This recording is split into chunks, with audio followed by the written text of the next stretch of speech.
Hello friends, तो कैसे हैं आप। मैं राजन कसोधान आपके अपने यूट्यूब चैनल आर क्लासेस पे स्वागत करता हूं।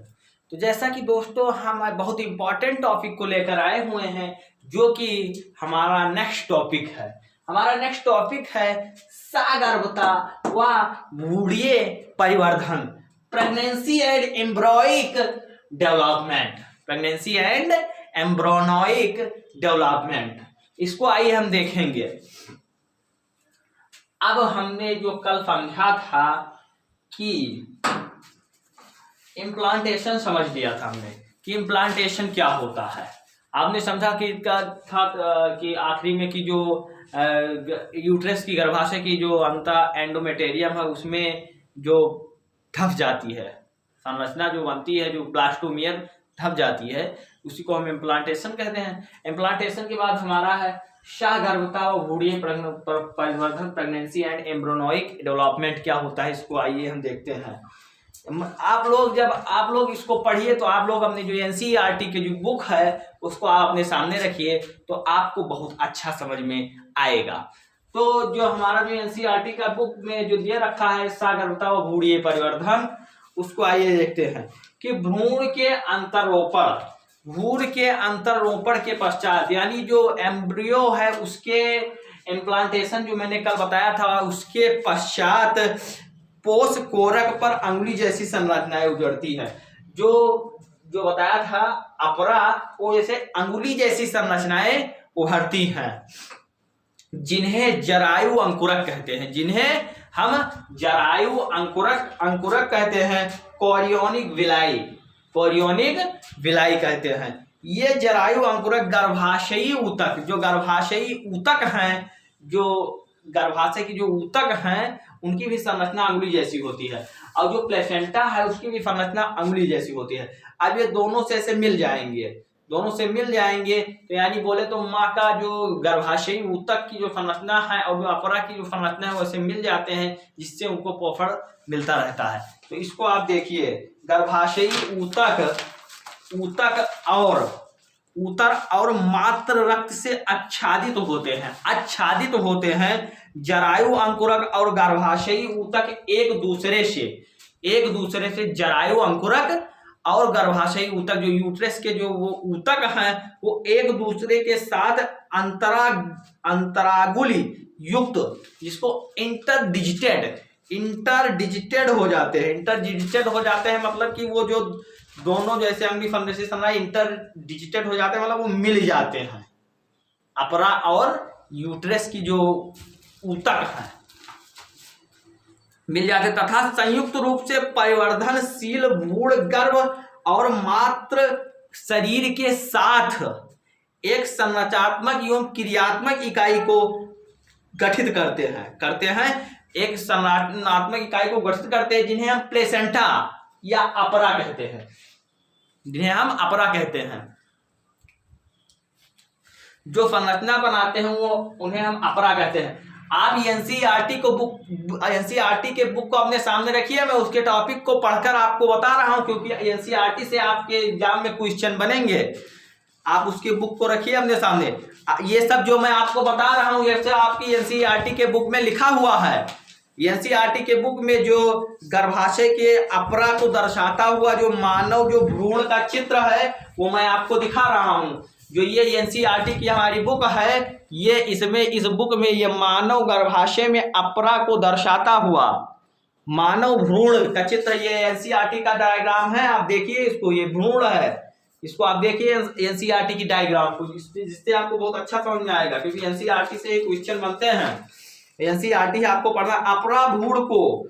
अब जो अपरा है, जो प्लेसेंटा है, वो भ्रूण को ऑक्सीजन तथा पोषण की आपूर्ति एवं कार्बन डाइऑक्साइड CO2 तथा भ्रूण द्वारा उत्पन्न उत्सर्जी जो एक्सक्रीटरी अवशिष्ट पदार्थ है, उसके द्वारा जो अवशिष्ट पदार्थ है उसको बाहर निकालने का कार्य करता है। यह अपरा का नाभि रज्जु भ्रूण से जुड़ा होता है। हाँ, तो मैंने आपको बताया। अब जो अपरा के जो अंतःस्रावी ग्रंथि हैं वो क्या है, आइए उसको देखते हैं। आप जो मैं यहाँ पर देख रहा हूँ, इसमें जो इसके जो जो दो मेन हार्मोन है जिनका मेन रोल है वो यहाँ पर लिखा गया है HCG, बोले तो ह्यूमन कोरियोनिक गोनाडोट्रोपिन हार्मोन्स। ये मैंने हिंदी में इसलिए लिखा है कि आप समझ पाए, लेकिन आप इंग्लिश में भी लिख सकते हैं, ये इंग्लिश के वर्ड ही मैंने हिंदी में लिख दिया है। ह्यूमन कोरियोनिक गोनाडोट्रोपिन हार्मोन, ये आपको पूछ सकता है, जैसे आपके एग्जाम में आ सकता है कि फुल फॉर्म लिखिए, HCG आ गया, HPL आ गया, तो इसको आप याद रखिए, इसको तुरंत नोट कर लीजिए। HPL human placental prolactin. अब जो अपरा के अंतःस्रावी ग्रंथियां हैं, HCG, HPL, progesterone, oestrogen, thyroid, cortisol, relaxin, इसके क्या क्या कार्य हैं उसको मैं आपको बता रहा हूं। जो HCG के कार्य ह्यूमन कोरियोनिक गोनाडोट्रोपिन हार्मोन्स है, उसके क्या कार्य है मैं उसको बता रहा हूं।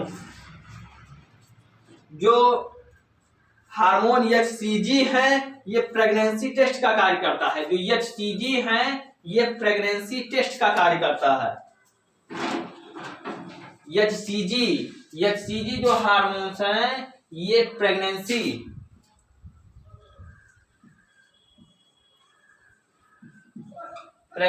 टेस्ट का कार्य करता है।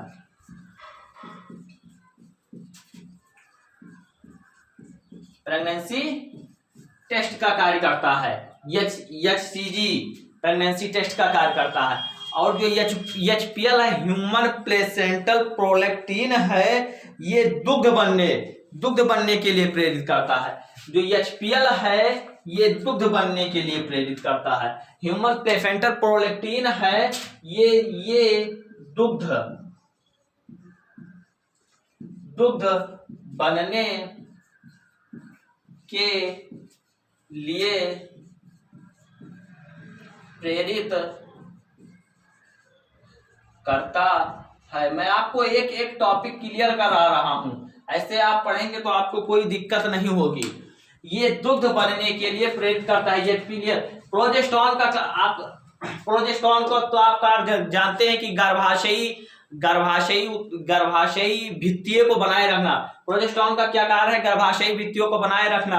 एस्ट्रोजन क्या करता है? एस्ट्रोजन, अब आपको बताइए, oestrogen FSH mind follicle stimulating hormones को निगेटिव थिंकिंग देता है कि भाई अब अंडे मत बनाइए, फर्टिलाइजेशन हो गया है, ये निगेटिव का कार्य करता है। थायराइड, कार्टिकोशाल, रिलैक्सिन, इनका ये सब भी इसमें हर एक कार्य में मदद करते हैं। जैसे रिलैक्सिन जो हार्मोन है, रिलैक्सिन कॉर्विक्स को चौड़ा करता है। जब भ्रूण बाहर निकलता है उस समय ये कॉर्विक्स को चौड़ा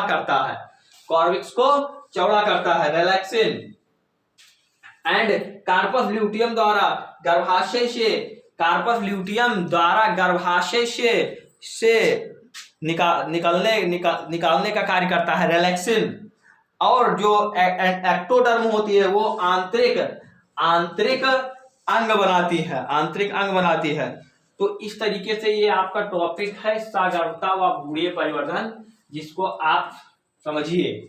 अब एक इसमें नेक्स्ट चैप्टर में आप पढ़ेंगे, आपको मैं पढ़ाऊंगा EMTP, मेडिकल मतलब चिकित्सीय सागरता का चिकित्सीय समापन, मेडिकल टर्मिनेशन ऑफ प्रेगनेंसी, उसको मैं नेक्स्ट चैप्टर में पढ़ाऊंगा, जिसमें सागरता का चिकित्सीय समापन क्या होता है उसमें पूरा टॉपिक है। सागरता का चिकित्सीय समापन जैसे बोले, जैसे कोई माँ प्रेग्नेंट है, वो जैसे कूद भाग ज्यादा रनिंग कर ली, दौड़ हो गया, ऐसे ऐसे बहुत सारे टॉपिक हैं जिसको मैं आपको बताऊंगा।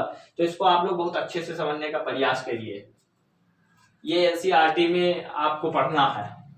तो इसी तरीके से मैं अपने क्लास को एंड करता हूँ। जय हिंद दोस्तों, bye bye, love you, take care.